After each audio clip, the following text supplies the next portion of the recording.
Pemirsa, Lembaga Pemasyarakatan Lapas Kelas 2B Singaraja menerapkan video call bagi para pengunjung. Inovasi ini muncul setelah diputuskannya pembatasan pengunjung dalam jumlah banyak untuk mengurangi sentuhan dengan para napi dan memutus rantai penularan virus COVID-19.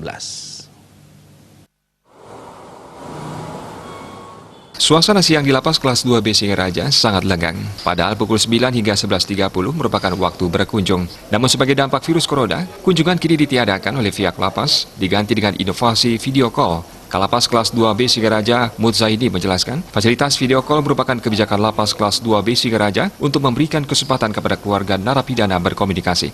Pihak lapas sendiri menyiapkan 2 sarana video call dan mulai diberlakukan sejak Rabu 18 Maret 2020. Program ini akan diberlakukan selama 14 hari ke depan. Sarana video call yang disiapkan hanya 2, keluarga yang berkomunikasi diberikan waktu selama 5 menit. Program untuk tidak menerima kunjungan ini dari harusnya tanggal 16 kemarin sampai dengan tanggal 31 selama 14 hari. Kita mencoba memberikan pemahaman kepada masyarakat, terutama pengunjung, untuk tidak berkunjung.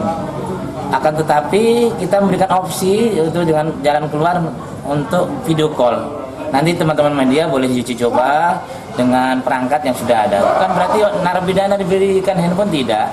Tapi kita berikan perangkat lunak dengan komputer melalui aplikasi WhatsApp yang bisa untuk video call. Nanti kemarin kita sudah uji cobakan, akan tetapi hari ini masih ada beberapa saudara-saudara yang dari jauh. Kita tetap berikan kesempatan untuk berkunjung tapi tidak lama. Dan selanjutnya sudah tidak sama sekali diberikan berkunjung kecuali melalui video call atau online.